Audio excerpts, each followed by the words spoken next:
κι αν εσύ είσαι ο Θεός και όλα αυτά είναι ένα δημιούργημά σου, κάτι που έφτιαξες για να ζεις μια ανθρώπινη ζωή ανάμεσα σε άλλους ανθρώπους, άλλα πλάσματα.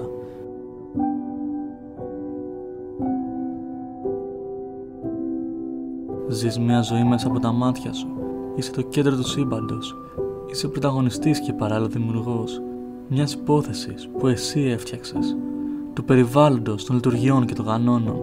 Αλλά γιατί το έκανες όλο αυτό?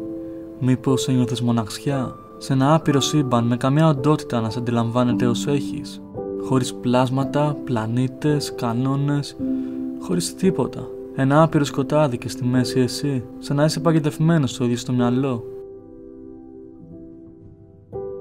Ίσως λοιπόν η μοναξιά να ήταν αυτό που σε οδήγησε εδώ πέρα. Η μοναξιά που δεν σου έδωσε την ευκαιρία να νιώσεις τίποτα άλλο πέρα από αυτήν, έχοντας μια μόνιμη ψυχολογική συνθήκη που θεωρούσες δεδομένη.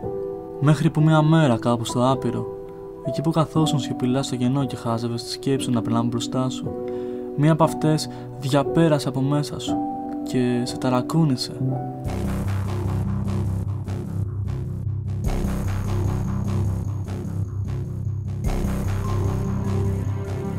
Εκεί που ήσουν στην απόλυτη και άπειρη ηρεμία, κάτι σε διέκοψε.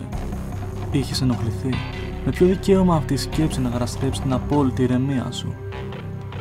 Ταραγμένος προσπαθώς να αποφύγεις τον πανικό, αλλά όσο περισσότερο κουνιόζουν, τόσο περισσότερες σκέψεις σε διαπερνούσαν και σε ταρακουνούσαν.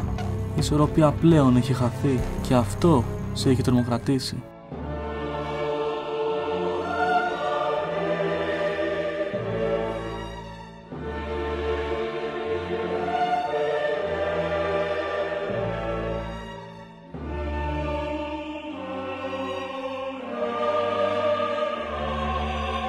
Ένιωθες φόβο. Ο φόβος άρχισε να μολύνει τη σκέψη σου και να ξαπλώνεις αυτές σαν παράστο. Όσο περισσότερο φοβόσουν, τόσο περισσότερη δύναμη έπαιρναν η σκέψη σου. Και δεν υπήρχε κανένα μέρος να τρέξεις να κρυφτείς, γιατί ο κόσμος σου ήταν και το μυαλό σου. Και το μυαλό σου τώρα πλημμύριζε από φόβο.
Είχε σκολήσει σε έναν φαύλο κύκλο.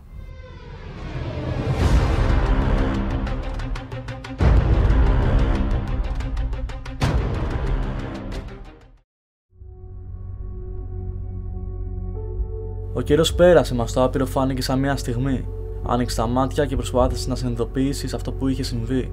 Πώς μια σκέψη μπόρεσε να προκαλέσει όλο αυτό? Πόση δύναμη να αλλάξει τα πάντα έχει τελικά κάθε μία από αυτές τις σκέψεις που μέχρι τότε απλά χάζευες? Όσο επώδυνο κι αν ήταν αυτό που είχες βιώσει, μέσα σου ένιωθες μία γοητεία. Επιτέλους είχες νιώσει κάτι άλλο πέρα από τη μοναξιά. Και όσο αρνητικό μπορεί να ήταν όλο αυτό, παρέμενε κάτι νέο. Σηκώθηκες και αποφάσισες να πας πάλι σε εκείνο το μέρος του κενού που συνήθιζες να χαζεύεις τη σκέψη σου. Αυτή τη φορά όμως δεν θα καθόσουν άπραχος μπροστά στο κενό.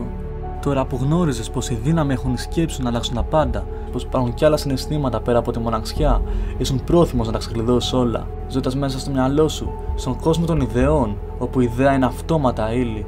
Είχες την άπειρη ικανότητα να δημιουργήσεις, να συλλέξεις αυτές τις ιδέες και να τις δομήσεις, να γεμίσεις το κενό με ζωή.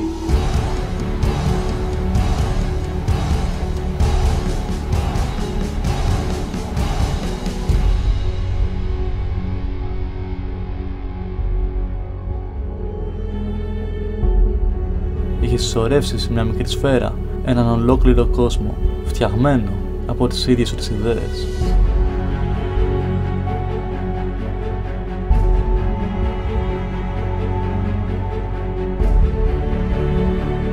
Παρελθόν, παρόν και μέλλον ήταν όλα σχεδιασμένα έτσι για τη μέρα που θα γεννηθείς εσύ. Ό,τι έχει εξελιχθεί στον κόσμο που ζούμε δεν είναι τίποτα άλλο παρά ένας μεγάλος συγχρονισμός για τη στιγμή σου. Τη στιγμή που θα ξεχνούσες την αληθινή ύπαρξή σου και θα ζούσες μια ανθρώπινη ζωή. Λίγα χρόνια ανάμεσα στο άπειρο που θα είσαι ικανός επιτέλους να νιώσεις.